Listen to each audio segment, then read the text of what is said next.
And welcome to episode 41 of the Beantown Banter podcast. As always, joined by Patrick Donnelly. I'm Brady Gardner. Patrick, how are we? A little miffed, not gonna lie. Ooh, we're on a very different tone than last week. Well, I We're on a always bit of a say down. I'm doing good, and that's because I never think about my answer. But we had a Woj bomb drop minutes before we started recording, and you know what? I'm not happy about it. That's right, and we'll get to that in just a second. So thank you for the little teaser there. We have had many Woj bomb today, as we are right in the middle of NBA free agency here between the end of June, start of July. We're in the big spot here for the NBA, and that's why we have our NBA expert in, Ethan Fuller. Ethan, how's it going? It's going well. I'm gonna be honest though. I'm with you, Pat. I'm a little miffed. In the Is same the boat. exact right way to put it. Okay, I don't see how you guys are upset because so far today I think it's been phenomenal for the Celtics. Well, But we will get into that. So, NBA free agency started off with a bang, and as Ethan said to us earlier, it's been one of the best free agencies that it feels, or free agency, I guess, markets and now deals that we've had in a very, very long time, it feels like. Yeah, I mean, I think close to half the league is on the market this summer, which is just unprecedented. Tons of stars. We'll get into it, but Kevin Durant, Kyrie Irving, Kemba Walker, Kawhi Leonard, it just goes on and on. Yeah, it's just, if you're just looking for drama, this is all you could ask for. It certainly has. And we'll start off here with the Celtics. So let's start on the positive. Let's start with the addition of one Kemba Walker, who signed for 4 years on a max deal, $141 million. Guys, your reaction to the Celtics picking up Kemba Walker? Love it. Love it. Yeah, love it too. And I hung on to Kyrie for so long, honestly, but I think Kemba's going to fit really nicely. So he is 29 right now, right? Yep, 29. So and that's the concern. 4 years gets into 33. A guy who's little and relies a lot on his ability. Is that a little bit too late to be paying him that much money a year? We'll see. That's the one drawback if you're asking me. Yeah, it's not ideal. 29 is you're kind of teasing on the edge of the prime of your career, so it's tough to be giving a max contract out. But Kemba's never really had any insane injury issues, so I'm not too worried about him missing games or anything. And so at least for the first few years, it'll be good. Yeah, first 2-3 years, you're not worried. Yeah. And even then, a player of his caliber, by the fourth year, if there is a dip, it shouldn't be too drastic. And hopefully by that fourth year, Kemba's not the person carrying the offensive load. Hopefully it's Tatum or Brown or someone else. Exactly. That's right. I do think this gives you that kind of, long-standing success, the longevity, as they say, where you've still got these younger guys that are developing, and Tatum and Brown, maybe some other guys that they picked up here in the draft, who knows. You got these guys that are, maybe budding stars, but they're not there just yet. You bring in a guy like Kemba Walker, who's already proven that he can put up 25 points a game or whatever it is. He can be that offensive leader until, like you said, maybe he passes his prime here, and then he can kind of hand the torch over to these younger guys who at that point may be ready to go. So in that sense, it does seem like it makes the Celtics an immediate competitor, and it does feel like it brings them back into the picture here as a legitimate kind of force here in the Eastern Conference, especially in terms of picking up talent. So what do you guys think this means just kind of to the landscape of the Celtics franchise to get a guy like Kemba Walker in here on a free agent deal? Well, for me, it shows that the Celtics can recruit marquee free agents, which has always been kind of a point of criticism from other NBA fan bases. But we grab Kemba Walker, fills that point guard need right away, hopefully for at least a couple of years. He's kind of Brad Stevens' type of point guard where he shows up in big moments. Like Isaiah Thomas, he's undersized like Isaiah Thomas. He's quick. He can just pull up for any shot he wants on the floor. Not a great defender, but neither was Isaiah Thomas. They're definitely not the same player, but I see a lot of the positives of Isaiah Thomas from 2017 in Kemba Walker. I agree. I think, first of all, on that point about the Celtics can't get free agents, so this is Al Horford, this is Gordon Hayward, and this is now Kemba Walker that they've gotten. Yep. And how many of those have panned out, though? That's the question. Al Horford and Kemba Walker seems like a sure thing. And Hayward was unlucky. It wasn't like Hayward that was predicted that. True. And ever since the last Golden State game last season, he was relatively back to his normal self. So I'm not too. He was fine for like the last month of the season, last month and a half. He disappeared the second round, but so did the entire goddamn team. Okay. Very true. But he wasn't the Utah Gordon Hayward that carried the team. He was never He looking didn't need to be. He never hit 80% of that. He didn't need to be. All right, this isn't a Gordon Hayward podcast today. We'll get to this later in the offseason. I'm worried about him going next season. There's plenty of time to speculate on Gordon Hayward. Thank you, Ethan. Anyways, yeah. I'm sorry, but your GM, Dan Greenberg tweeted this. I'm sorry your GM can't go out and replace an all-NBA point guard with another all-NBA point guard right away. Yeah. Yep.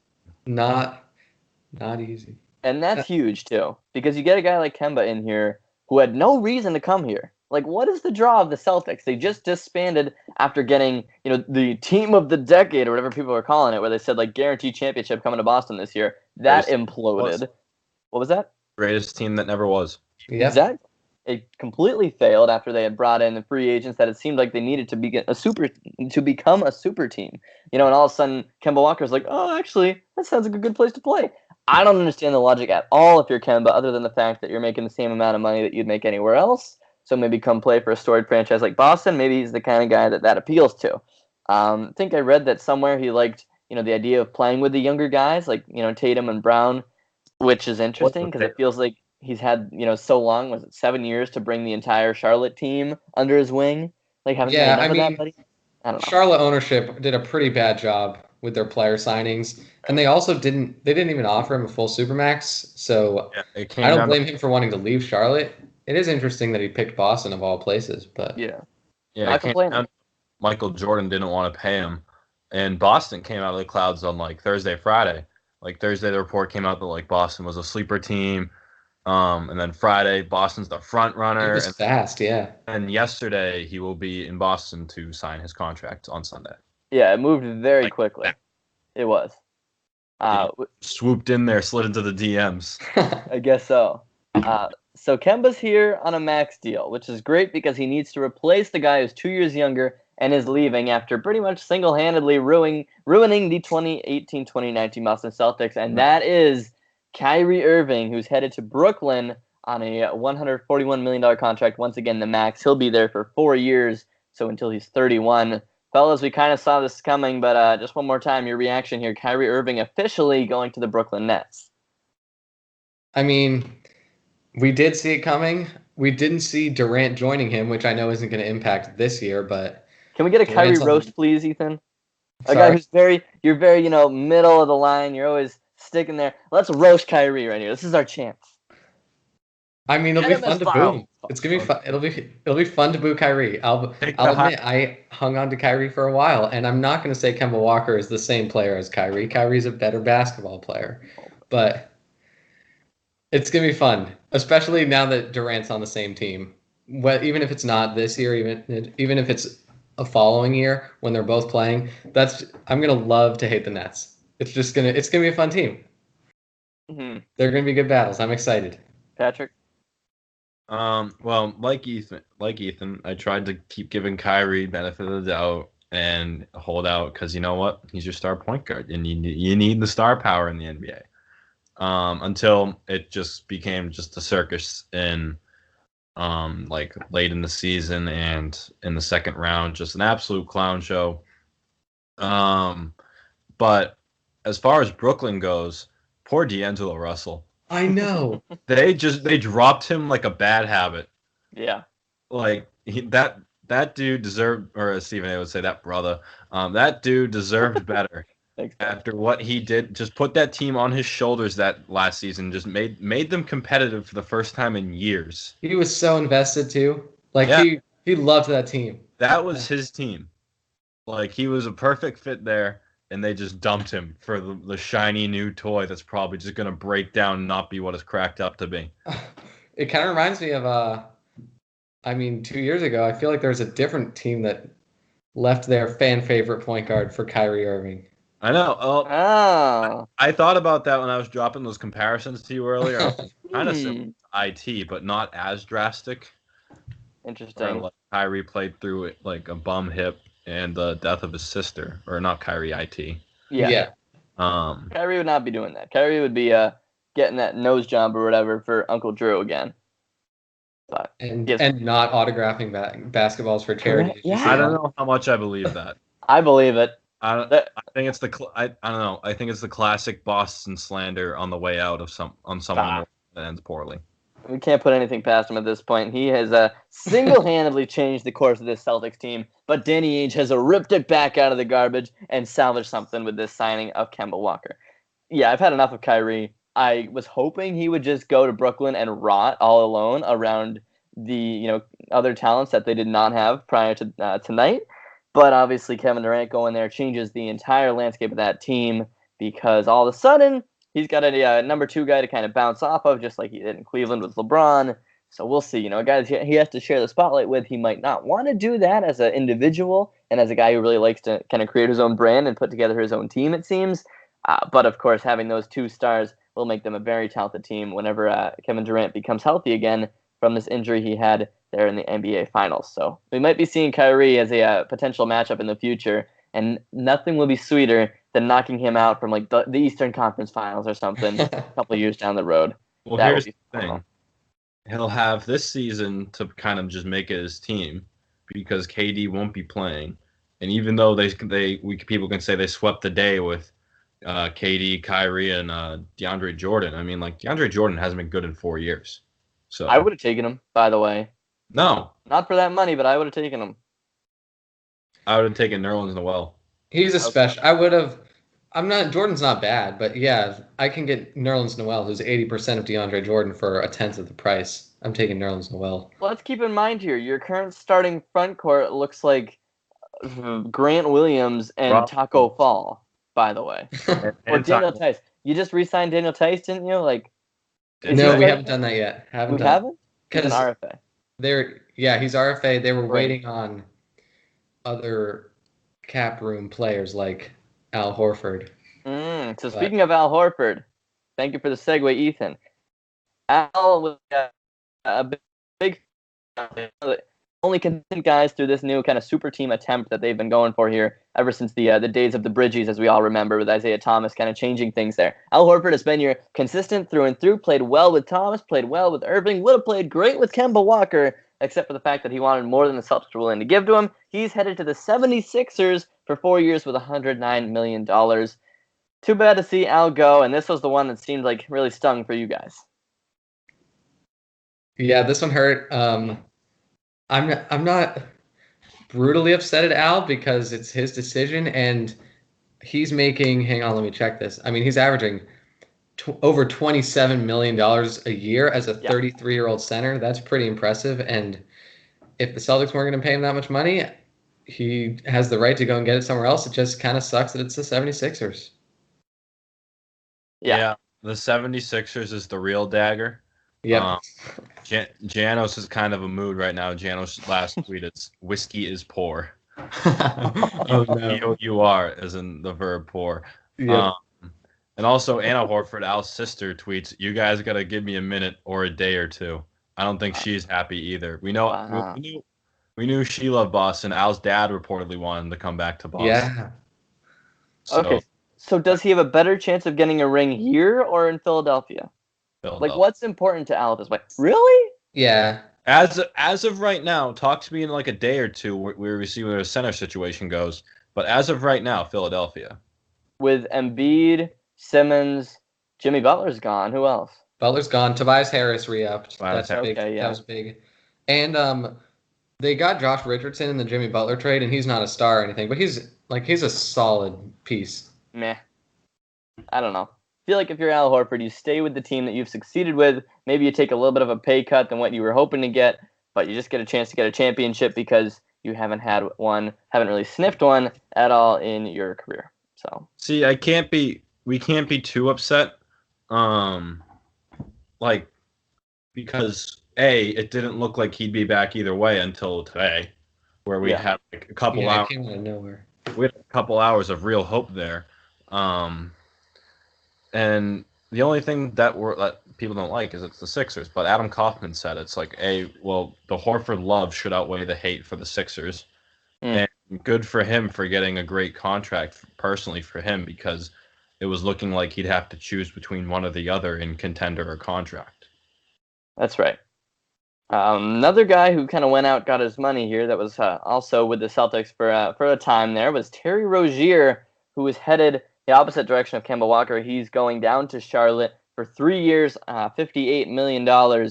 So Scary Terry on the move, but I don't think any of us feel too bad about that one. What do you guys think? This blew my mind. The fact that he got almost $20 million Yeah. blows my mind. Right. And I don't hate Terry Rozier. I understand what his frustrations were. Probably shouldn't have taken it to ESPN, but that's his decision. But $20 million for a guy that you don't even know can be your starting point guard, and he's already, I think, 25. That just is ridiculous to me. So I don't know enough about the Hornets, but is that a guy who's going to fit in down there? Is he does he fit the system or the roster? I mean, he's younger. He fits a couple of guys. They have Miles Bridges, who's an interesting prospect. They had the 12th pick, who they got a decent player, PJ Washington, Malik Monk. Like their young core is meh, and then he comes in and he's like a meh prospect. Just a meh team. The Hornets always overpay for guys that are kind of okay and just way not worth their contract, and Rozier just sets up to be another one. Mm-hmm. Patrick, you ready to see him go? Terry Rozier owes Brad Stevens at least like 3/4 of that money. Yeah, I saw that. Yeah. I mean, credit to Twitter for that. I mean, that's the exact that's the exact right take. Terry Rozier is not worth almost $20 million a year. That's no way. Not even close. That's like an upper tier, not all-star point guard, but that's like a top half of the NBA point guard, and Rozier's not even close to that. Yeah. Like on his good days, which were very far and few between, I mean, he only did it for 2 months. Yep. You're taking this money on his potential, which he's only shown you for 2 months combined. Total. Yeah. I know nothing about the Hornets, but it feels like it's a bit of a dumpster fire down there. So good for Terry Rozier to go get his money, but he's going to be in a little bit of a tricky spot there, I think, if he ever wants to contend ever. So your Celtics roster right now, a little bit of an imbalance, I would say. So we're through only a day of free agency. There are still a lot of big names on the market, but how do you feel about the Celtics roster right now? Where do you think this team is? Where do they end up, or just how do I feel in general? How do you feel about it right now? Let's say game 1 is tomorrow. What do we think? Okay. Obviously, you need to find a center, and I think for the Celtics, there's a bunch of quality, like, not guys that you're going to be like, wow, that's a great center addition, but like Aaron Baines level, just like you can plug them in and they'll do their thing starting centers. There's a bunch of those still out there on the market, so I think they can get those. Otherwise, wings are solid. Like you have Tatum and Brown and Hayward building around them. You have Kemba Walker. I don't think Carson Edwards is going to be a backup point guard right away, so I think you got to sign someone else. I do. Huh? Throw him in there. If you can dribble and pass, get in there. That's all I care about. He's gonna have to. I think he's gonna have to spend some time in Maine first, but he'll get up there. Bah. And Wanamaker's gone, right? Wanamaker's gone. Although there's rumors of him coming back. I don't think he's coming back. No. But there's guys you can get as a backup point guard. You know, Edwards. Before we move on too far from Carson Edwards, I feel like he is a younger Kemba Walker in the making. He can shoot. He's a little guy, but he's quick. Yeah. You think he can learn a thing or two from Kemba? I see the comparisons because they both like went off in the tourney and everything. Carson Edwards is pretty much just a scorer. He cannot pass at all. Okay. I'm just mostly worried about him being a ball hog when there are so many other guys that need the ball on this team. True. But I can see him as a bench spark, kind of like on good days Terry Rozier was. Anyway, sorry to cut you off there, so carry on. But yeah, the Celtics are, I think, looking better. I'm coming around on their draft picks. Honestly, first night I didn't like it very much, but I'm warming up on Grant Williams, Carson Edwards. Romeo Langford's going to take some time to develop, but I think that's okay. I think he's worth it.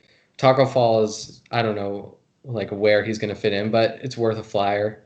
So I think this team's if you look at it right now, I'm going to say they're a mid-tier East team. like a 4 seed, Okay, so not mid-tier.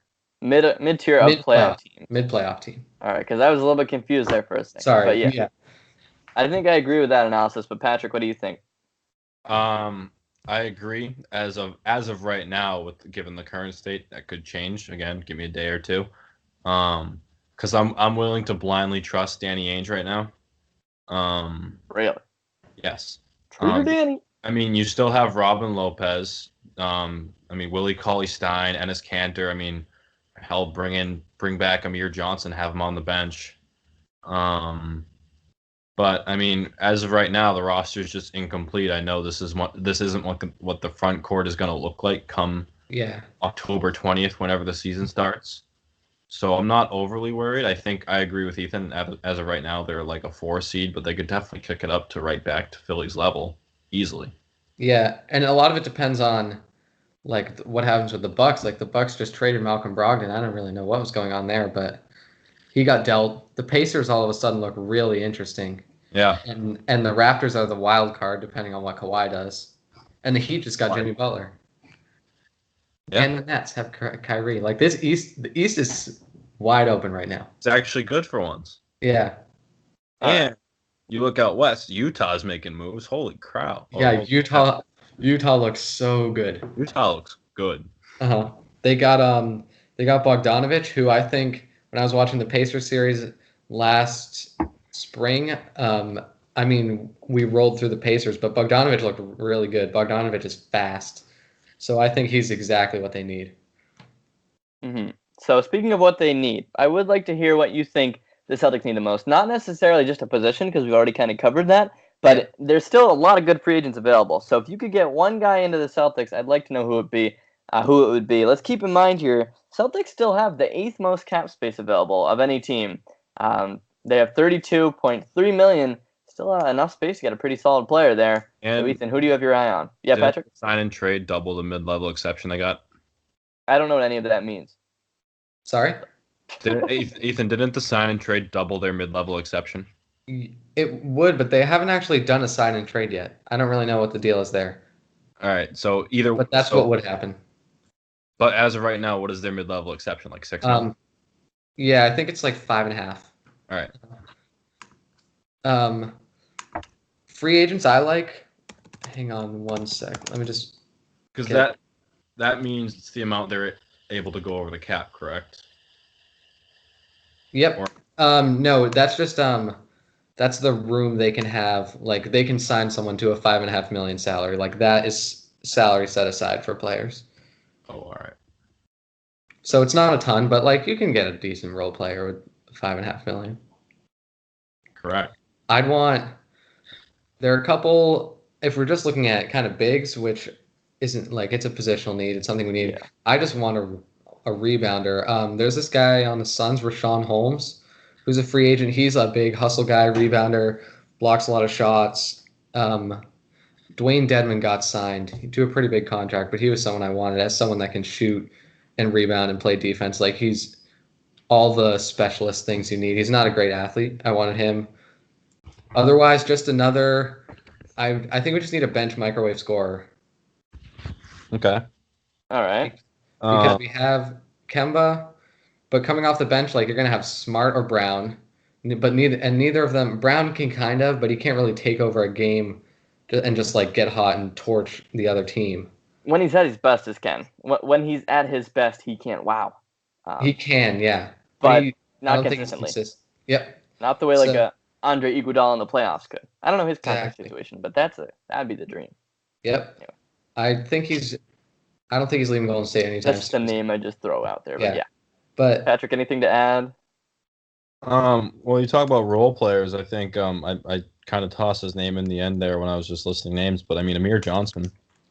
Obviously wouldn't be your starter. I mean, we know we kind of shoved him into the starter role for a couple of years there, but I mean, Brad Stevens spoke extremely highly of him. Was it last year when he signed with Philly, saying like that's the guy you want around the young kids? And here we are. We have Brady talking about the culture and this and that. So I think if you want a role player who's also going to be good for the room, I think Amir Johnson's good, and he can also fill the center depth, which you don't have much of right now. Not at all. I mean, Ethan mentioned rebounders. I mean, Enes Kanter. I mean, sufficient or very, very deficient defensively, but he gets a ton of boards and he's really great offensively. He doesn't really fit the Brad Stevens mold because he can't defend that well. And but also there's also Robin Lopez. Yeah, Lopez would be very solid. I wanted Noel so badly. I thought he was perfect. I really wanted him. Yeah, He changed his Instagram bio to #Boston Strong, and he's I know. from the greater Boston area. Yep. Kevon Looney's another guy on the Warriors who's pretty interesting, but I think he's going to stay. So probably not him. Yeah. Willie Cauley-Stein's out there. That would be interesting. I think he'd probably need the full MLE, but if we can pull that off, Cauley-Stein would be nice because he does a little bit of everything. He's not like super great at any particular skill, but he's just rock solid. Yeah, because really, the biggest need is to find someone to fill that starter role. Because if you're off the bench, you got Time Lord and what have you. It wouldn't be the worst thing in the world. Yeah. Mm-hmm. We just don't have size right now down low. Like if Grant Williams is a power forward at 6'7", that's not super great. I think we just need more size. Yeah, I think Patrick saying Kanter there has me a little bit interested because I think very interested in Kanter. He produces defensively, but he produces. Yeah, and he's a little bit of a Marcus Smart type, I think, where he kind of he gets into scrums a little bit. He's kind of one of those a little bit more villains of the NBA in a way. Is that true? Yeah. What was that? He's literally a villain in his home country. Is he really? Yeah, but just the political strife in Turkey. He's been outspoken about it, so he's kind of a target by their. I think it's dictator over there. That sounds phenomenal. Yeah, it's not a great politics, shall we? Wow. He can't go back. He can't. He couldn't even go to the London game because he was afraid that he would be a target. Yeah, or he'd be detained because Turkey has been trying to get him detained, and the U.S. won't or whatever. Another guy that would have been nice, Mirotic, who all of a sudden goes out to Barcelona. Yeah, Why? that was crazy. He got a massive contract. Okay, he would have got a decent contract here though. It's true. Maybe he's going to be the best EuroLeague player of all time there. So maybe that's cool. Yeah. He left $50 million on the table here, but maybe money isn't everything to him. So. Yeah, and he's from Spain. So. Yeah. So before we wrap up this about kind of half hour here we've had of Celtics free agency talk, or just NBA in general, let's just go through some of these big names here and try to pick out some landing spots for them. Obviously, they've been heavily talked about, over these last couple of weeks, and we will probably get some answers to these soon, but just some big names still on the board. Kawhi Leonard, probably the biggest one. There's also Klay Thompson still up there. Chris Middleton. Up with Golden State. Confirmed? Oh, I just saw the report earlier. I thought it was confirmed. I don't know. I believe, did Middleton resign with the Bucks? Maybe I'm wrong about that. He's re-signed. Okay, and then D'Angelo Russell, another big one, and DeMarcus Cousins still on the board. Where do we see these guys going, Insider Ethan? What do you think? So right now, Kawhi has put off his meetings until further days. So I have absolutely no idea what he's thinking. I've heard Lakers, I've heard Clippers, I've heard Raptors. So he's completely gone off the grid. I have no idea. D'Angelo Russell is really interesting, especially to me because I don't know if the pod knows, but I'm also a big Timberwolves fan. That's right. And Russell looks like all signs are pointing Minnesota for a sign and trade, which would be critical for them because it gets him a starting point guard, all-star point guard to go with Karl Anthony Towns. And to do that, they're either going to have to deal Andrew Wiggins, which would hurt me personally, but I know a lot of Timberwolves fans would actually be really happy to get rid of Wiggins. Or they have a couple of bad contracts that they could attach picks to get rid of them and put Russell. And if you stick Russell on that team, they're an interesting West team because they got they just had a really nice draft, have a bunch of good young players. So I like Russell there. Otherwise, I can't see Klay Thompson leaving the Warriors. I think that's going to be inevitable. Right. Yeah. Patrick? Well, right now, it looks like Goran Dragic is signing with the Mavs. Oh, did that just happen? Yeah. Wow. Reportedly, Woj or Shams don't have it, but Bleacher Report NBA just ran it that they're reunited, or Luka Doncic and Dragic are reunited. So Wow. big day for the Mavs. They re-signed Kristaps for 5 years, and they got Dragic. They got their point guard. I think the Mavs are going to make the playoffs next year. I think so. Definitely. But I do have one. What's the question? I was searching for a report from that. That's okay. Just kind of interested to hear your thoughts on who you see going where, or maybe who you think would be a good fit for different teams. Any of these big names that are still on the board stick out to you? Well, I'll have to say I think Clay stays in Golden State. Right, for sure. I think Kawhi also stays in Toronto. I've said that for a couple shows now. I just think what he did there and what he means to that city. I mean, we've also said that about Horford too, but I honestly see Kawhi Leonard staying. Other than that, honestly, it's honestly a toss-up for me where I think Boogie Cousins lands, because he didn't have the greatest year when he came back from injury last year, but he's also the hot commodity, so maybe you'll see a team get stupid here with money.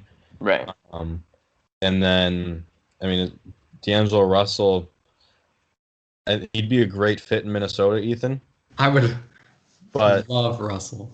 I mean, wasn't there something a few days ago too about him him and the Lakers possibly reuniting? Yep.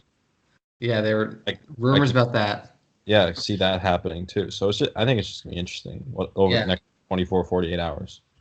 For sure. Lakers are a really interesting team because if they miss on Kawhi and Russell, all of a sudden they have 4 players on their roster and they've missed like all the great role players that are in free agency. So they're filling out with like all the C-list guys.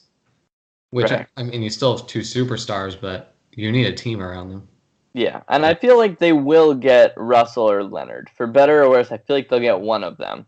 I would kind of hate to see D'Angelo Russell go there because I think he has a lot of potential, as he showed in Brooklyn, where there really wasn't a ton of talent around him. I think he's got a lot of room to grow if he can kind of make a team his, like in Minnesota, where there already is a little bit of talent waiting for him. So that is where I would like to see him. So Ethan will be happy with that one.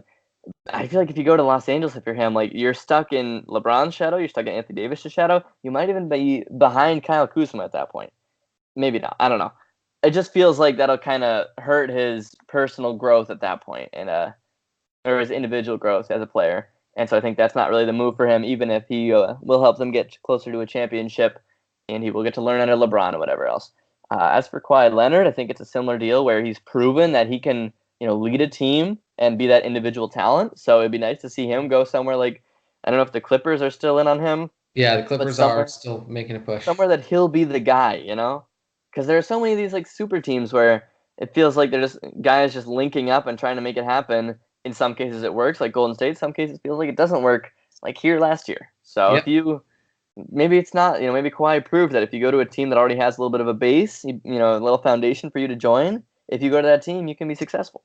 Yeah, and I just want Kawhi to go somewhere else because it feels like right now the Warriors are kind of in the twilight of their empire, and it just feels like any team can win the championship next year.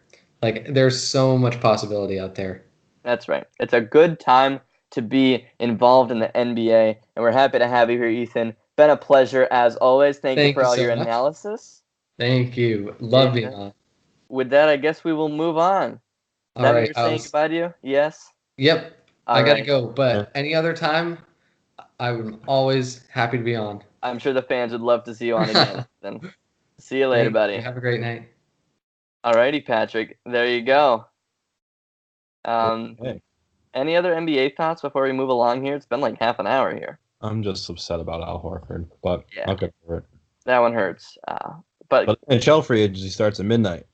It does start at midnight, and we'll get to that a little bit later here. But I do want to go into the Red Sox. It's not happy news, so I've been kind of enjoying putting it off for a little bit, enjoying some positive stuff with the Celtics. Some things to get the morale boosted, but sometimes you do just have to come back to reality, which right now is your very depressing Boston Red Sox, who once again have had a very mediocre week. Started off with 2 wins over Chicago. It's like, okay, Chicago, not a great team, but you pull out a 6-5 and a 6-3 Monday and Tuesday. One of them a walk-off, I believe. it feels like you got something going there. Then you lose to Chicago 8-7 on Wednesday in one of the uglier losses you'll ever see, because you come back in that one from a few runs down, and then all of a sudden, you got Xander Bogaerts go ahead hit in the bottom of the eighth, and it's like, all right, all you need is 3 outs, and you're gonna close out this bum Chicago White Sox team and get the sweep and get rolling here into London. 2-run home run on a 10-pitch at bat. Matt Barnes gives up the lead top of the ninth. You can't respond bottom of the ninth. You'll lose the game in a very sour way to Chicago. And I think that loss right there just spelled bad things for the Sox in general. So, not pretty, Patrick. It's honestly just kind of laughable. It's laughable. And so here's what was even more laughable. Before we kind of react to the whole thing, because it's all linked to the same issue, which, spoiler alert, is your bullpen. This New York series, only 2 games because it was out in London, the first ever games held on European soil in the MLB. Pretty cool and a good event. We'll get into that. But very disappointing from a Red Sox perspective. You lose the first one 17-13 in the highest scoring game, I believe, ever played between the Yankees and Red Sox. And then you lose the second one 12-8. It was the highest scoring 2 games in Red Sox Yankees series history. I believe it set some other records. It was the highest score in the first game, the highest combined score of any game in the MLB this season. It was crazy. And you rallied twice in that one. You scored 6 runs to come back from an early 6-0 hole, tie it up there, bottom of the first. Neither starting pitcher made it through the first inning, which was crazy. And then you rallied, I believe, for 6 more late in that game to try to make it interesting. You even brought up the tying run to the plate, but it didn't matter because the Yankees had slugged their way ahead of you. Let's fast forward here tonight, or I guess this afternoon it was. I played at 10 a.m. actually because time difference. You're hanging in there. Eduardo Rodriguez pitching great for you once again. You got the 4-2 lead after a big 4-run first inning. Things are doing great. You bring in the bullpen. Boom. 9 runs in the 7th inning for the Yankees. You can't come back from that, despite getting 4 runs there in the 8th inning, even bringing the tying run to the plate. Rafael Devers, felt a little bit good. Comeback was happening. Nope, he grounds out. You can't come back. Yankees beat you yet again because the bullpen couldn't get it done. Whew. Sorry for the rant, Patrick, but bullpen's just so frustrating these days. That's your biggest problem, it feels like. And it has been your biggest problem. Always. And it was your biggest problem coming into spring training.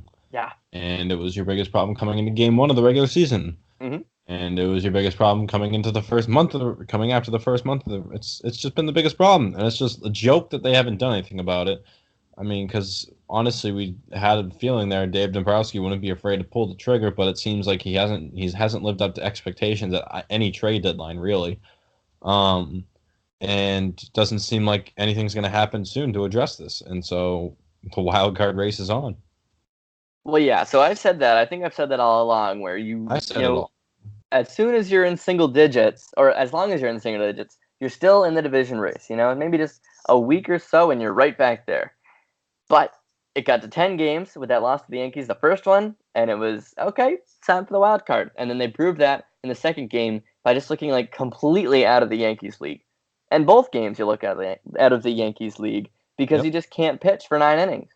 Whether it's Rick Porcello giving up 6 in the first to New York to put you in an immediate hole, which the offense somehow claws themselves out of, and then the bullpen hangs in there just long enough, long enough to make you think they can do it before giving up even more runs. You lose that 17-13 game. Today, Eduardo Rodriguez pitches pretty solid, only gave up 2 runs there, and then all of a sudden, bullpen implodes. You lose 12-8 on the back of a 9-run Yankees inning that involved 3 Red Sox pitchers. It just, every single time, feels like one part of the pitching can't get it done. The offense is giving them everything they can. They still scored 21 runs. It's late. This weekend. Your offense was there, but you just can't get the pitching.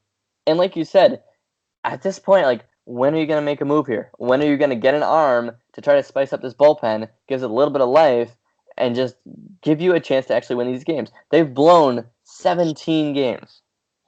If you had 17 wins to the schedule, I think you're in the AL East by 5 games. It's honestly not shocking. Yeah. But it just hurts because it's so fixable. There have been so many good names on the market, and they just don't go get one. So what next is the question. What do you do? You leave it the same and you just go for the wild card, or you actually address it and go for the wild card and actually have a fighting chance of the division if you get hot and the Yankees get cold. But can you go for the wild card? Like, I don't know. I'm always scared of the wild card game. We touched on this last week. It's one game, and if you win it, you move on. You live to fight one more day. If you lose it, all that hard work was for nothing. I mean, in theory, it's an incredible entertainment factor because everything's on the line in one game. Yeah, for the neutral, it's a great game. Everyone else is biting their fingernails off. Yeah, in the neutral, it's one game, and in practice, it's just kind of dumb. It should they have time to make it best of 3, or what have you, and it's honestly kind of preposterous. But yeah, and it's scary to try to plan for the wild card game because of all that opportunity for disaster there. So you got to try to get the division, but at this point, it feels like you can't. And I have a crazy idea for you, Patrick.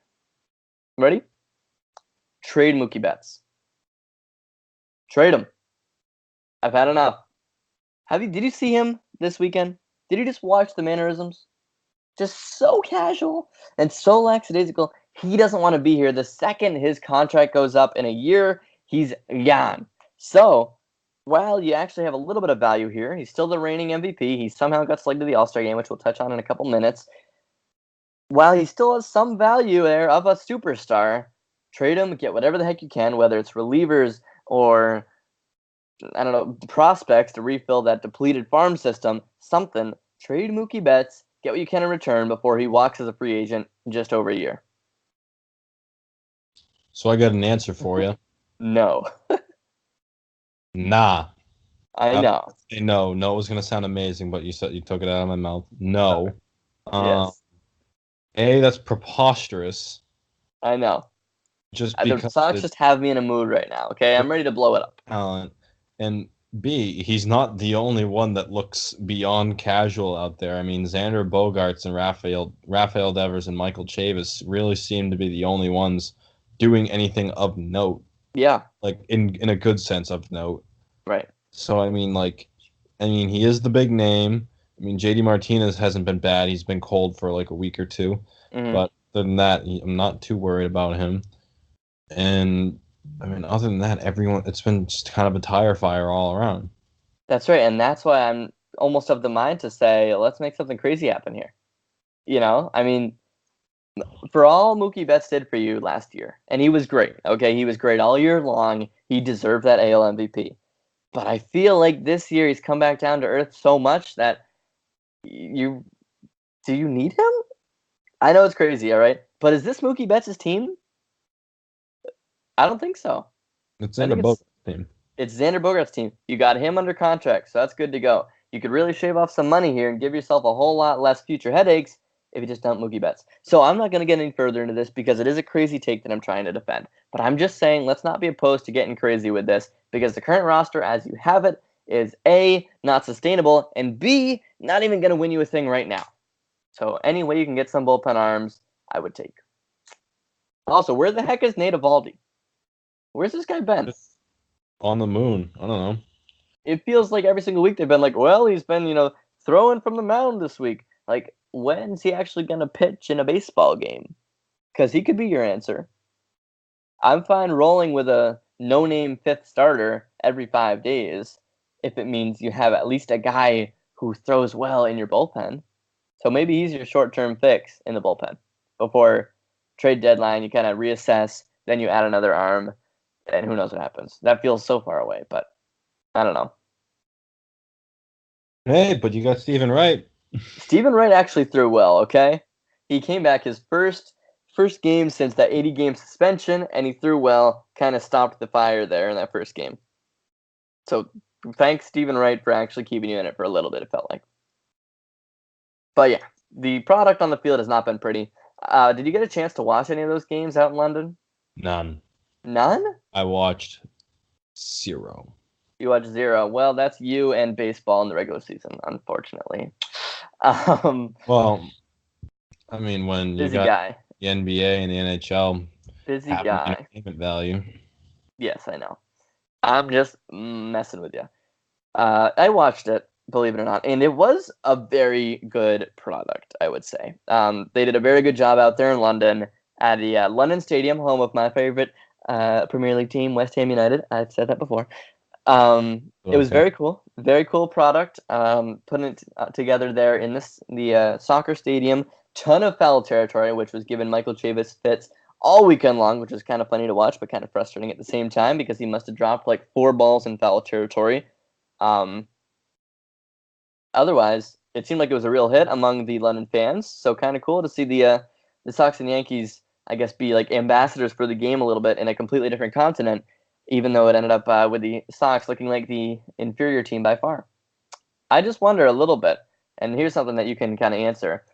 These high-scoring games, both of which featured more than 20 runs, 120, 130, both of which were pretty long games.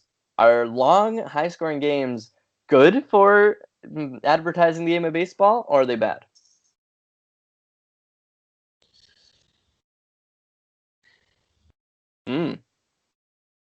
I have my answer. I'm going to say no. They're bad? Yeah. I would have said good. Well, they're good because they're entertaining games. Bad because it kind of sets a bad expectation for what every game will be like. And those aren't going to be every game. Right. And also bad because it took you about 6 hours, 6.5 to play a game yesterday. It took you an hour to get out of the first inning. It took 5 hours, yeah.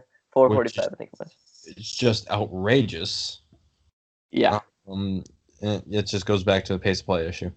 Yeah, and I think if in the short term, I think the fact that they were long, high-scoring games is good because I think those British fans, maybe they're used to watching cricket, which is kind of a longer game, and maybe they're like, okay, this length isn't that bad. Settle in, watch a game, and there's a lot of runs scored. There's exciting. There's that entertainment value. Maybe they'll come back for more when they see that baseball's also actually, just a long game that sometimes doesn't have that kind of scoring, doesn't have that kind of action.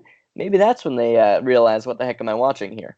But I feel like having that kind of action, especially in the first game, made it a little bit interesting for those fans. But that being said, a lot of them are soccer fans. Those games last 2 hours max.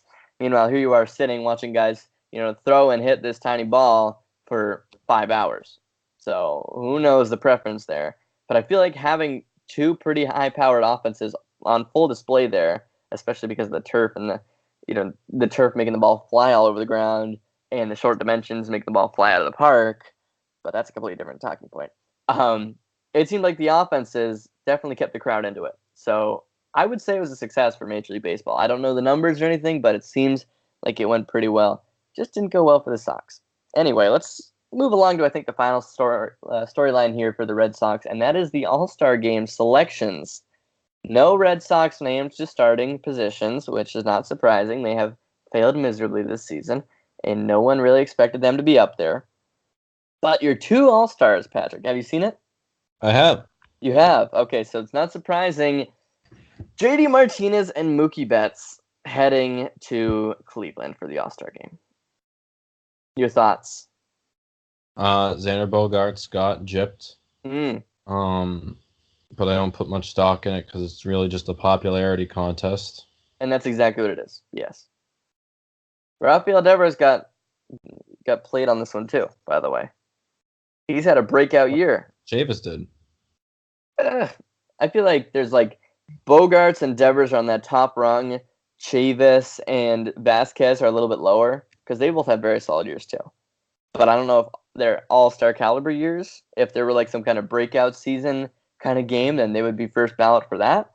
But in terms of an all-star, you got to give it to Xander Bogaerts. No doubt about it. He's not the superstar kind of guy because he doesn't run his mouth and he's not, he doesn't make always the flashiest plays ever, but he's solid day in and day out and completely deserved not only just to be named to the game, but starting in the game.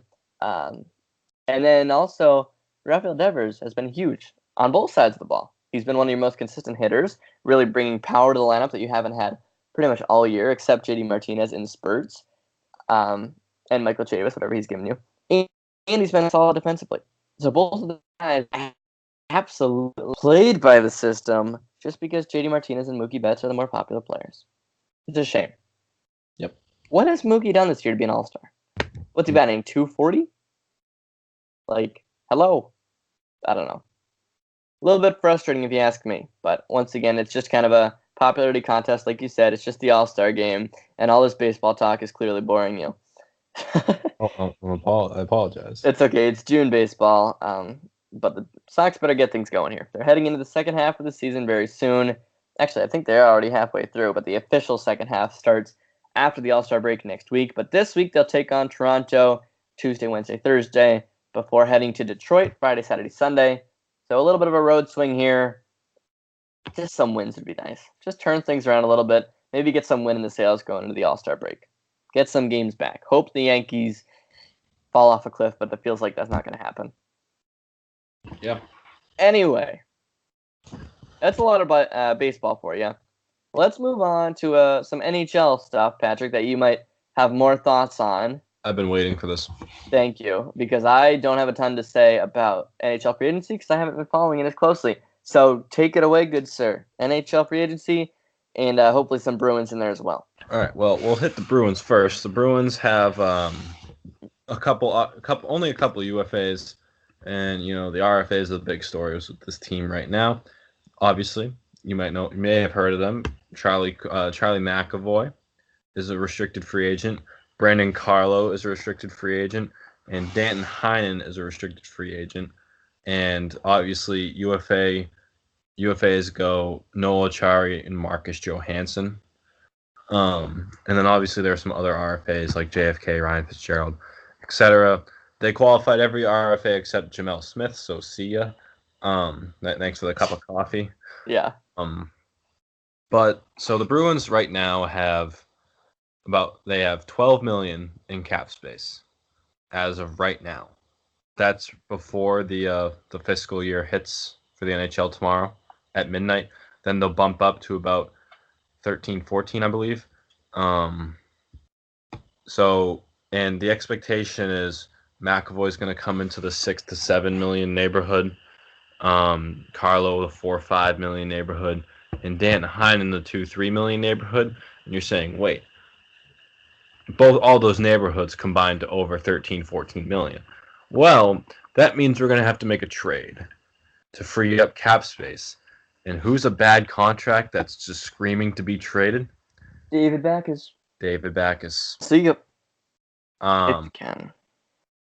and so on that front, Ottawa's color guy was on TSN radio the other day and mentioned David Backes as a good fit and just on the Twitter sphere, no big reports about it, but just saying Ottawa is a good fit for the contract because Ottawa is one of several teams that needs to get to the cap floor, and Ottawa only has like 6 players under contract next year. I think that's a little extreme, but it's correct. Like they have nobody on the team, and so they need to fill out roster spots, and they're going to be a very young team. They're going to be a crappy team, which I feel bad for shipping David Backes off to that hellhole. Yeah. To be frank, but it's kind of what needs to be done. It's business. And it would be a plus for both teams. Ottawa would get a veteran presence. He might even be the captain there. I mean, maybe. Probably would. Yeah. Became an assistant captain pretty quickly on a pretty, old team here, or a lot of veterans on this team. So yeah, he'd wear the A on the road. Krejci wore the A at home. Is that true? Yeah. Why? Or it might be vice versa. I don't know. That's weird. I didn't even notice that. Wow. Interesting. Yeah. But anyways, that makes total sense. It would free up $6 million on your cap, so it would give you the space to sign Heinen, maybe bring back Acciari, and I think they also have to make a move on defense. I think it might be Kevin Miller that goes. It's going to be tough to move him for much. Back on Backes, it's going to be interesting the cost there because we saw Toronto do a cap dump with Patrick Marleau, and they had to throw in a conditional first-round pick. Right. I think it was Marleau, a 6th-round pick, and a conditional first-round pick for a 5th-round pick. Rather not do that. It's might be what you have to do. Might be what you have to do. Or you suck it up and keep this veteran presence who did have a role at a couple points. I know you don't want to do that. I'm a David Backes guy. I'm sorry. Okay. Well, no. We can do that. You can just let me know how we're going to sign those 3 restricted free agents. and also field a second line right winger. Torrey Krug. What was I mean, that's kind of quieted down, but he's certainly a name to look for to watch. I mean, I've shouted that from the rooftops. They're not I going know to be you able to have. sign him next year unless he takes an extremely team-friendly deal. There was Krug for someone in like a straight up deal that sounded very good. A right winger. I don't know if it was a rumor or what. You can't help me there. I don't know who it was. I read it somewhere. If we're talking about moving defense, Kevin Miller, Torrey Krug makes the most sense. I don't think you're moving Krug this year. I think honestly you ride it out. He's your own rental next year, which is a silly term, but that's essentially what he is. But I mean Miller, that would clear another 2-5 off the books, and it makes space for Connor Clifton full time next season, which he's ready for. Right. And also, I mean, all right. So Jimmy Hayes' buyout just came off the books, and this is looking way ahead. But next year, Matt Bolesky's retained salary comes off the books, and Dennis Seidenberg's salary comes off the books. Oh my gosh. Yeah, the Bruins have about A lot of money just sitting around. The Bruins have about $3 million in dead space. My God. And it honestly isn't worth it to buy out Backes' contract. Sheesh. It's not worth it at all. So yeah, that's the situation with the Bruins. So I mean, you look around at maybe who can internal solutions at second line right wing. I mean, obviously Carson Kuhlman, that line was very good with him. But I don't know if you can sustain that for a full 82 game schedule. No. And then you looking down in Providence, I mean, Anders Bjork's going to need some time in Providence to get back up to speed. That's two shoulder surgeries for him. Maybe Oscar Steen, but I think he's going to need some time in Providence to get used to North America. Yeah, I know you just saw these guys in Dev Camp and they looked great against each other, but this is also just going back to his time in Sweden this year. Oscar Steen had a great season. He's not ready to be a top 6 winger. No. That's why I said that was a hard maybe. Hard no. Zach Senyshyn is not going to be ready. I like him. Jack Stanica, Sweeney said ideally they'd like to keep him at center and have him take the slow, correct track at center rather than rushing him and trying to fill a hole with wing, even though he told them in his exit meeting, hey, remember, I can play wing if you need me. Mm-hmm. Other than that, there's not really much for internal solutions. I mean, Peter Solaric, he's also a restricted free agent. It's going to be interesting here, but let's move on to maybe, barring the Bruins find the cap space, who we could potentially be looking at for signings. Yeah. I mean, we could also just end up by a trade too.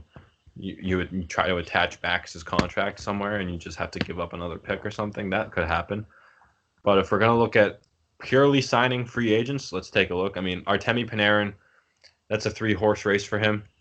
It's Columbus is just now reportedly making a strong, hard push to keep him. The key there is that they're the only team that can offer him the 8th year on his deal. Mm-hmm. But it's coming down to either the Islanders or Florida, which we knew, or which was speculated a lot. Matt Duchene, it looks like he's going to Nashville for $8 million. Joe Pavelski, it looks like he's going to Dallas. I haven't seen anything on Nyquist. I know Dzingel's leaving Columbus. That's what it looks like. Matt Zuccarello is reportedly going to Minnesota. Mm-hmm. So is Ryan Hartman. Marcus Johansson is talking with several teams, and the Bruins are reportedly not one of them. So, I mean, that leaves you with... So, you're left with Ryan Dzingel, Gustav Nyquist. I haven't seen anything on those two. Anders Lee, if he doesn't stay on the island, that'd be tough. He was their captain. Brett Conley. You may have heard of him. He's Michael Ferland. Oh, okay. And Alex Chason. Those are my 5 guys I would keep an eye on as far as free agents go. Interesting. But it feels like the money situation is not looking so good for the Bees. It's not. So those are all names to keep an eye on, barring they find the cap space. Yeah. I'm not sure how they will. I mean, again, it's going to have to take a trade or you attach a contract somewhere. The That would be some miracle work. But other than that, I mean, it's actually it's a solid free agent class this year. Obviously headlined by Panarin. Oh, but Bobrovsky is reportedly going to Florida as well. We knew that a year ago, though, right? Well, I mean, there was talk of potentially the Islanders as well. Him and Panarin have the same agent. And I mean, the way he played in the playoffs, you wondered if there would be some hope left for Columbus because he was very good in the playoffs. But yeah, it's looking like Florida, especially with it's his job. I mean, Luongo just retired. They traded Reimer and they got Scott Darling back, and they bought Darling out immediately. So Right. it's gonna be his team, and Florida just has to find a backup for him. But that's actually, we're going to touch on Florida for a sec. This is great for Florida in the draft. They drafted Spencer Knight 14th overall. Mm-hmm. He's the goalie. He's going to be at BC next year. I imagine he'll play all 4 years at BC. But as if we're talking about goalies here, goalies aren't usually ready till the mid-20s, Right. especially this young. So, but if Bob signs 7 years and you're talking about 7 years later, Spencer Knight's 25, probably going to be primed to step into that starting role. I mean, that's a perfect world scenario, but it's honestly Long way down the line. It sounds too good to be true for Florida, but that's easily what could happen. Wow. If Knight pans out. Mm-hmm. Big if, but we'll see. Yeah. Goalies are tricky. Yes, goalies are extremely tricky. Yeah. I mean, Joe Thornton's coming back. Patrick Marleau just got bought out by the Hurricanes after the Leafs traded him there. Jonas Donskoy is also available. He was very good with San Jose. His production dipped a little bit this year, but he's kind of that middle six type of winger. Same thing. I mean, we saw Brett Conley leave and just have a time in Washington. Mm-hmm. It's gonna be really interesting to see what the Bruins do, especially in Don Sweeney's press conference on Friday. I was there, not to brag. He did say that they will definitely be adding players on July 1 tomorrow. His RFAs, he has no timeline for. He knows their only real deadline is December 1st, and he says they will all be playing for Boston next season. Mm-hmm. I'm not worried about losing them, and he said he's not worried about offer sheets. They can't worry about that, and if teams want to make a trade, they can call him. And another interesting note, he said they'd definitely be he said yes, for sure, they'd be in the goalie market. Right. That's just a Zach McIntyre replacement. That's what I think. A Zane McIntyre replacement? Whatever his name is. He doesn't matter. He's not good. Hey, remember when Zane McIntyre was supposed to be the next big thing? No, because it didn't matter. Yeah. You don't need a replacement for Rask or Halak because that worked out great this year. Your goaltending was never your problem. Okay. Well, riddle me this. Maybe they move Halak and get 2 3/4 mil back, and then take a flop and then sign someone for the low. And then you got 2017, 2018 Rask again. Like, if he's got to stand on his head the whole time, he's not going to be there for the playoffs. We've proven this. That's true. You need a guy like Halak. You know, it's worth the money if you're going to have that Tuukka Rask that you got pretty much throughout the playoffs. Exactly. So I don't know why I just entertained that, because immediately from the start I was like, all right, people are going to make this bigger than it is, and it really is nothing other than they're probably going to sign a kid who went undrafted. Right. And they'll probably sign someone to be a fail-safe option in Providence. Right. Because Providence, your rotation is going to be Dan Vladar and Kyle Kaiser. Mm-hmm. And then whoever the third man in you bring. Yeah, I don't think it's really worth too much thought, because it feels like your goaltending situation is not going to change that much. I don't think it's worth too much thought either. Yeah. So before we move on from the Bruins here, do want to give you a little bit of a platform here. Give us just some of your thoughts from a full week there of development camp. Some guys that maybe stood out quickly here. Well, interesting thing first. Yeah. Jaylen Brown just tweeted, "Are you willing to die for it?" Oh my. Excuse me?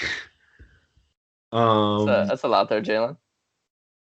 That's I don't know what that is. But yeah, the Blue Jackets are making a massive late night bid, apparently. So also one last thing, Tyler Myers, big defenseman, is reportedly going to Vancouver. I also didn't touch on any defensemen. That's because I had my filters on for forwards, looking at strictly at the Bruins. But I mean, for defensemen, Erik Karlsson re-signed in San Jose. Sorry to go on a tangent again. Okay. Erik Karlsson re-signed in San Jose. Jake Gardner's available. Nick Cronwall, I mean, he'll probably re-sign Detroit or just retire. Ron Hainsey, I mean, he was pretty abysmal last year for the Leafs, but he did have a little bit of a renaissance with Pittsburgh in his first year in Toronto. Other than that, I mean, there's not really much going on for defensemen, other than a couple bottom pair guys, fringe top four guys. But honestly, don't see the Bruins going after any of them. I mean, they already got their depth guy. They re-signed Steven Kampfer for 2 more years. That's just a depth option. They shown you can't have enough depth. But where do I see? So can you repeat again? Just what you saw out of some guys there in development camp. Maybe a couple that stood out to you. All right. Oscar Steen definitely stood out. He was really good. He took a huge step this year in the SHL, the Swedish Hockey League. He made the switch to center full time, and he posted a massive career best for points. I think he was 3rd in league scoring there. Wow. But I mean, Jamie Langenbrunner, and I think might have been Jay Leach. Langenbrunner's director of player development, Jay Leach is Providence head coach. They noted sub 5'11" and under guys don't typically excel at center in the NHL, so they're looking at him in a wing role, but they also said they'd try him at both. Obviously, we know the Bruins have a fascination with guys who can play both wing and center. They love that. Jack Studnicka obviously knew because he mentioned, hey, just remember I can play both. So Studnicka, Kyle Kaiser, and Jacob Lauko didn't have any on-ice sessions just because, and those were the 3 big hitters we were really looking forward to. Just for obvious reasons, Studnicka's organization's top prospect.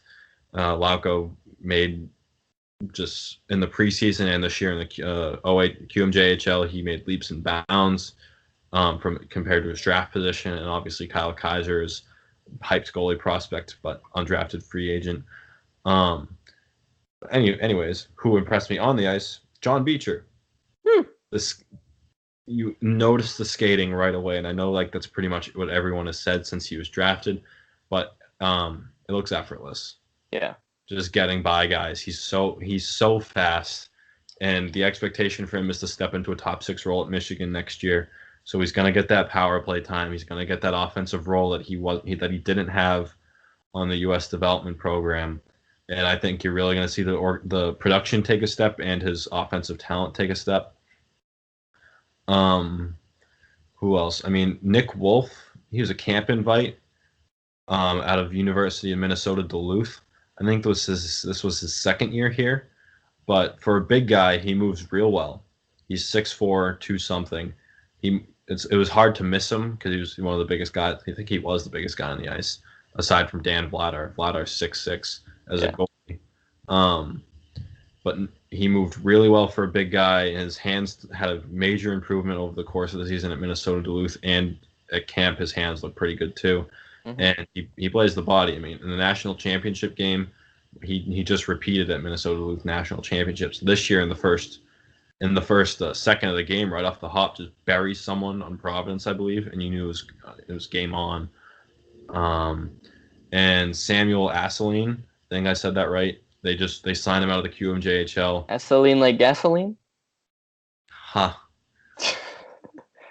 They signed him out of the Q a couple weeks ago. He had 86 points in 68 games, 48 goals.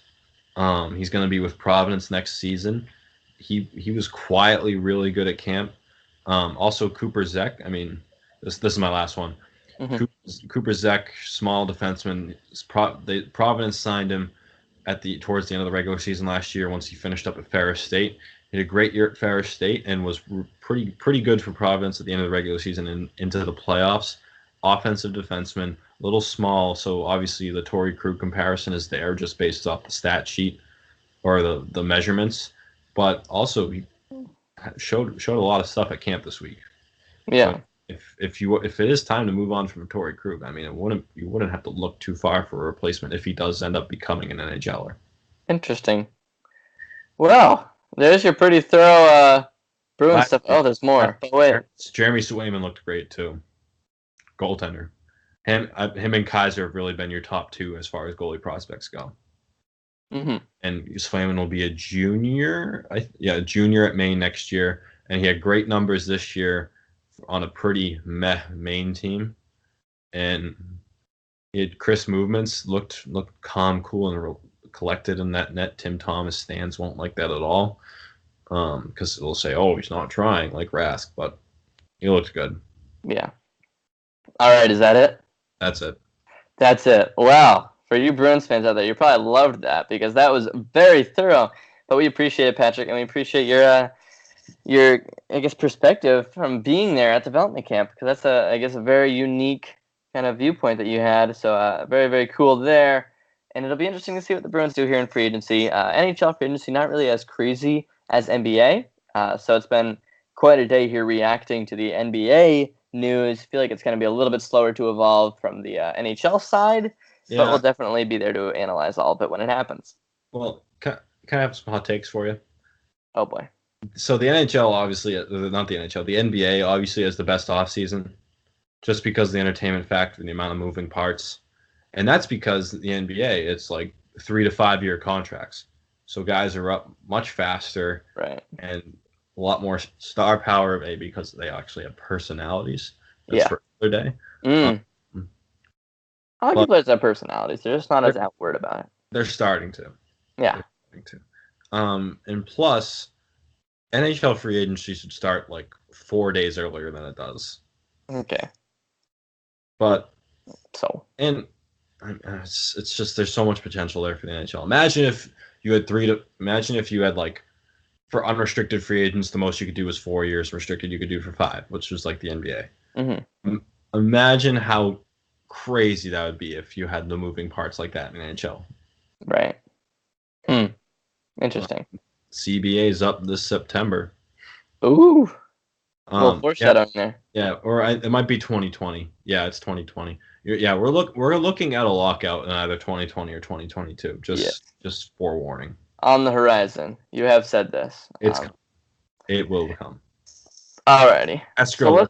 That's the word to remember. Study the word escrow. I'll hit you with it when it matters. What it means. Okay. Thanks.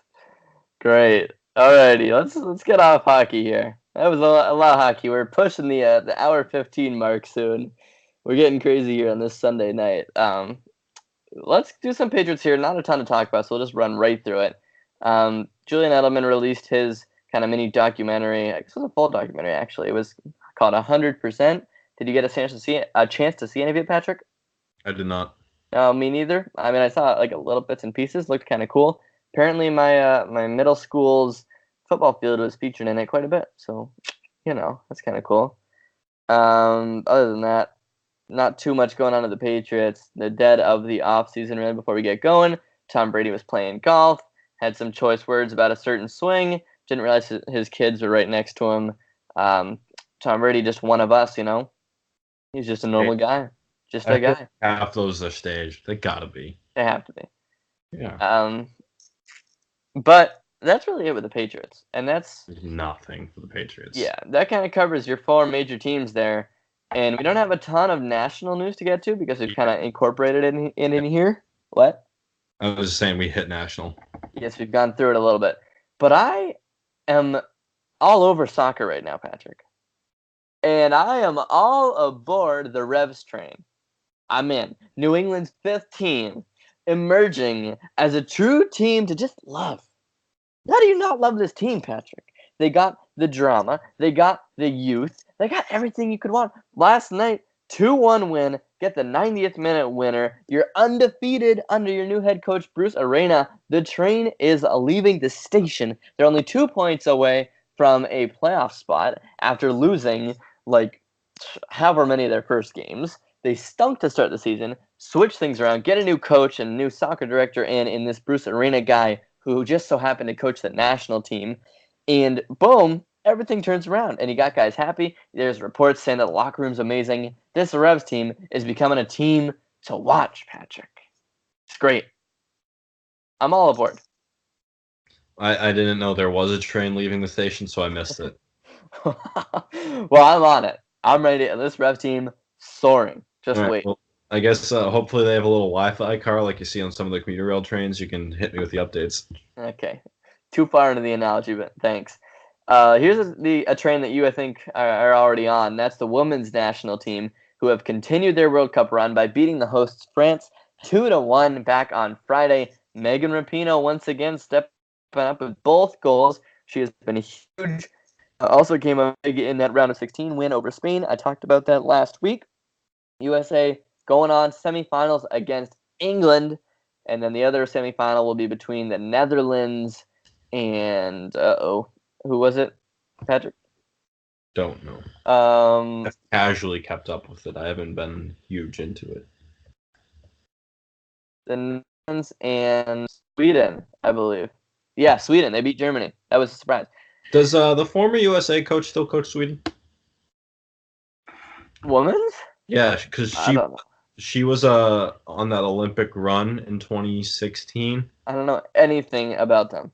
All right, about Sweden, other than they're all blonde. So I'm gonna have to look that up because their former coach was from Sweden and she left the team to go back to coach Sweden. Well, regardless, this U.S. team is a wagon. They're storming their way through. Can they get it done, Patrick? Yes. You think so? They can go back to back here? Yes. Yeah. I think England's going to be your biggest test. You get by England, feel like you're smooth sailing there in the final against either team. Just the way it feels to me. But don't count anyone out. You never know. Also, Megan Rapinoe is your only offense, so that's a little bit worrisome. She scored your 4 goals in the last 2 games. First time that's ever happened, believe it or not. Carly Lloyd will find it. Carly Lloyd? Carly Lloyd will find it. She gets like 20 minutes a game. Well, yeah. Well, if they actually start her, maybe she will find it. I don't think they will, but who knows. And then on the other side, how about the men's national team making a little bit of a run here in the Gold Cup? Not the most impressive, considering it's literally Central America and North America. So you got like Canada, Mexico, U.S., and then just like tiny countries. But that being said, at least the U.S. are dominating. Not dominating, but at least they're winning, as they should be. They beat Curacao just about an hour ago. So they're headed on to the semifinals. Men's national team maybe learning a thing or two from the women's and getting something going on their own end. You never know. All you can do is hope. Yeah, you think a win in the Gold Cup kind of draws some eyes and brings them back and maybe forgives them a little bit for that World Cup completely, missing it? No. I wouldn't say it makes up for it 100%. I would say it makes you feel a little bit better, though, about the team. No. No, okay. I mean, I feel a little better just because they actually have some young talent now. Yeah. But, show me it on the big stage. That's right. So Wednesday night, they'll play Jamaica in the semifinals. The final will be held on the 7th. So what is that, like Sunday, Saturday? So who knows? The other 2 teams, Haiti and Mexico. So U.S.-Mexico final would be crazy up there in Chicago. But we'll see. So that's your soccer update. How about that? And I think we've hit an hour, 15 minutes. We might be above it, actually. So one final, yeah, we have. But okay. I might as well commit to 120 while we're here. Oh, okay. One final note on the Bruins. If they do manage to find the cap space, I don't like it, but people have kind of rationalized it on Twitter, and people have kind of said it. Corey Perry is a guy to keep an eye on. He's 34. He's coming off a major knee injury, and he's either way taking a step back before the knee injury. But so last year was a recovery year for him, either way. And so you're going to get him for cheap, around the 2-3 range. You're going to get him for cheap, and if he kind of finds it just with more recovery time, it's a big boom or bust. But the potential is there, and I honestly wouldn't put it past Sweeney to do it. I don't think it should happen, but that's also just someone to keep an eye on. It's a massive boom or bust. Yeah. It's way more chance of bust than boom, I think. I have no interest in that, by the way. I have no interest in it either, but I'm just David Beck is 2.0. Exactly. I have no interest in it either, but I'm just saying he's there. And honestly, Sweeney of all guys would do it because when he's really brilliant, he's also just really why. Yeah. That's my 2 moods with Don Sweeney. Lately, he's been brilliant. The first couple years, it was why. Sometimes it still is. Why? But who knows? I mean, last trade deadline, kind of last summer, he was brilliant. He's got Said last trade deadline. yeah. Rick Nash. What else? Nick I was Holt. happy with Rick Nash. You were Yeah, and the happy year with the before. move, not happy with the way it panned out for him. Yeah, I mean, obviously it sucks now. They didn't have their first last year, and the guy just retired. But at the time, it was good. I mean, didn't think it was too much of an overpay, which you're gonna do either way at the trade deadline. And the year before that, Drew Stafford was a steal for a conditional 5th-round pick, and Tommy Wingles last year. Anyways, that's enough for now. Before our last brain cells die. Well, that was fun. It's been quite a show here. These summer podcasts, a little bit longer than I think we anticipated, but we have a lot of thoughts here. Yeah. And we're in the heat of free agency, so And the that's heat about of it. The heat of summer. Well done. We get July 4th around the corner, but you will not be in the States for it. You're going abroad. I will be in the heat of Italy. That's exciting. So Patrick going on a little bit of a trip here, which means that our next episode will probably be in more than a week. So stay tuned for that. There, you loyal viewers out there. It'll be a little bit of a break here, but not more than 2 weeks because we don't miss weeks, Patrick. We don't do it. No, on that grind, always. But that concludes this episode, number 41, and potentially our longest ever. I don't know. Of course, thank you to Ethan once again, who probably did not make it to this point listening if he listens back to it. But great to have him on the podcast as always. And nice talking to you again, Patrick, too, going through these Boston sports. Good times. And that'll do it for today, right? What? It's the most wonderful time of the year. I think we said that in like the spring. Well, yeah, we said it at the trade deadline. Yeah. So I mean, if you're the type of guy that just lives for the transactions like I do. True. Okay. Well, that'll do it. Thank you so much for listening, everyone. And as always, we'll see you next time.